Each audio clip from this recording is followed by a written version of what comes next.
La doctrina de la Iglesia sobre la transmisión de la vida en la comunidad conyugal. La esencia de la doctrina de la Iglesia sobre la transmisión de la vida. Catequesis número 124 de la Teología del Cuerpo, recibida por San Juan Pablo II en la audiencia del miércoles 22 de agosto de 1984.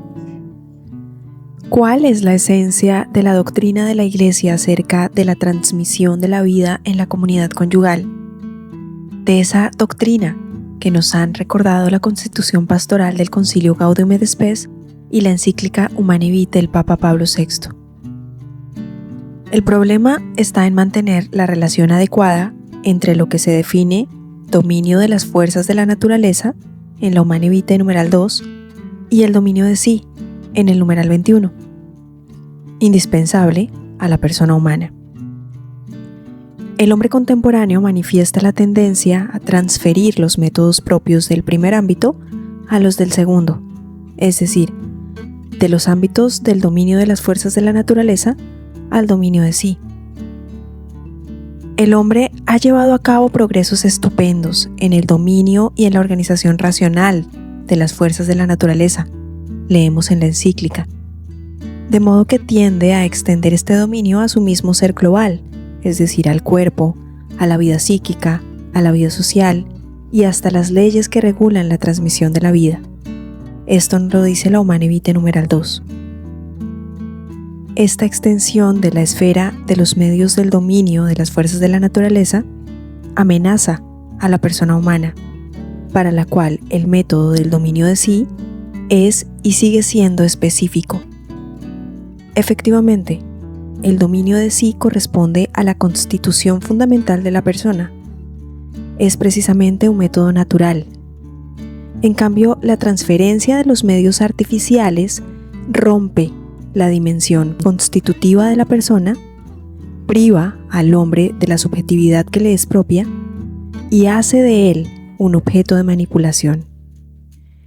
El cuerpo humano no es solo el campo de reacciones de carácter sexual, sino que es al mismo tiempo el medio de expresión del hombre integral.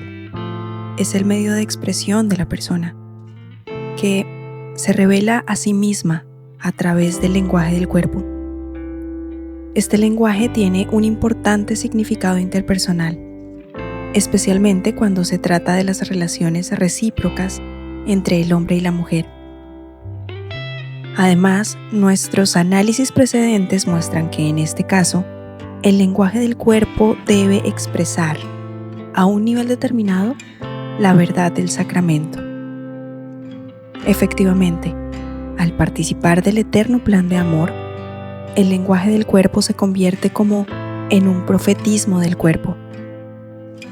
Se puede decir que la encíclica Humanae Vitae lleva a las últimas consecuencias, no solo lógicas y morales, sino también prácticas y pastorales, esta verdad sobre el cuerpo humano en su masculinidad y feminidad.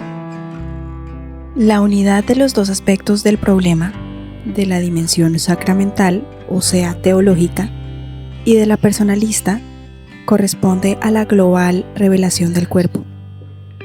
De aquí se deriva también la conexión de la visión estrictamente teológica con la ética, que se remite a la ley natural. Efectivamente, el sujeto de la ley natural es el hombre, no solo en el aspecto natural de su existencia, sino también en la verdad integral de su subjetividad personal. Él se nos manifiesta en la revelación como hombre y mujer, en su plena vocación temporal y escatológica.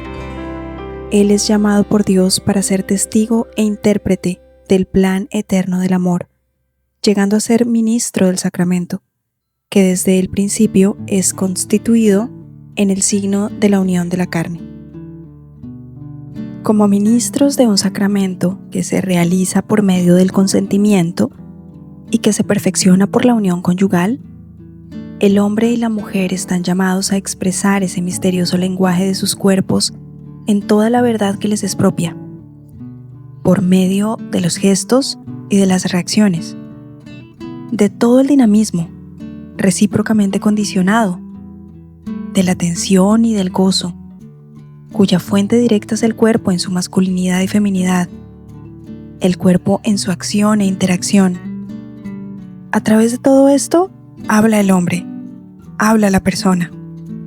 El hombre y la mujer, con el lenguaje del cuerpo, desarrollan ese diálogo que, según el Génesis 2 del 24 al 25, comenzó el día de la creación, y precisamente a nivel de este lenguaje del cuerpo, que es algo más que la sola reactividad sexual y que con auténtico lenguaje de las personas está sometido a las exigencias de la verdad, es decir, a las normas morales objetivas, el hombre y la mujer se expresan recíprocamente a sí mismos, del modo más pleno y más profundo, en cuanto les es posible por la misma dimensión somática de la masculinidad y feminidad. El hombre y la mujer se expresan a sí mismos en la medida de toda la verdad de su persona. El hombre es persona precisamente porque es dueño de sí y se domina a sí mismo. Efectivamente, en cuanto que es dueño de sí mismo, puede donarse al otro. Y esta es una dimensión de la libertad del don, que se convierte en esencial y decisiva para ese lenguaje del cuerpo, en el que el hombre y la mujer se expresan recíprocamente en la unión conyugal. Dado que esta comunión es comunión de personas, el lenguaje del cuerpo debe juzgarse según el criterio de la verdad. Precisamente, la encíclica Humanae Vitae presenta este criterio, como confirman los pasajes antes citados. Según el criterio de esta verdad, que debe expresarse con el lenguaje del cuerpo, el acto conyugal significa no solo el amor, sino también la fecundidad potencial, y por esto no puede ser privado de su pleno y adecuado significado mediante intervenciones artificiales. En el acto conyugal no es lícito separar artificialmente el significado unitivo del significado procreador, porque uno y otro pertenecen a la verdad íntima del acto conyugal. Uno se realiza juntamente con el otro, tanto el amor como la fecundidad potencial. Así enseña la encíclica Humanae Vitae en su numeral 12. Por lo tanto, en este caso, el acto conyugal privado de su verdad interior, al ser privado artificialmente de su capacidad procreadora, deja también de ser acto de amor.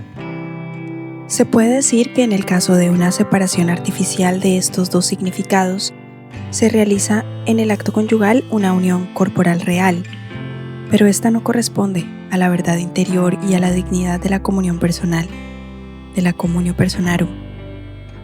Tal comunión exige en efecto que el lenguaje del cuerpo sea expresado en la verdad integral de su significado. Si falta esta verdad, no se puede hablar ni de la verdad del dominio de sí, ni de la verdad del recíproco don, y de la recíproca aceptación de sí por parte de la persona. Tal violación del orden interior de la comunión conyugal, que hunde sus raíces en el orden mismo de la persona, constituye el mal esencial del acto anticonceptivo. La citada interpretación de la doctrina moral, expuesta en la encíclica Humanae Vitae, tiene como amplio trasfondo las reflexiones ligadas a la teología del cuerpo. Especialmente válidas para esta interpretación son las reflexiones sobre el signo, en conexión con el matrimonio, entendido como sacramento. Y la esencia de la violación que turba el orden interior del acto conyugal no puede entenderse de un modo teológicamente adecuado sin las reflexiones sobre el tema de la concupiscencia de la carne. Hasta aquí la catequesis número 124 de la teología del cuerpo, la esencia de la doctrina de la Iglesia sobre la transmisión de la vida, recibida por San Juan Pablo II el 22 de agosto de 1984.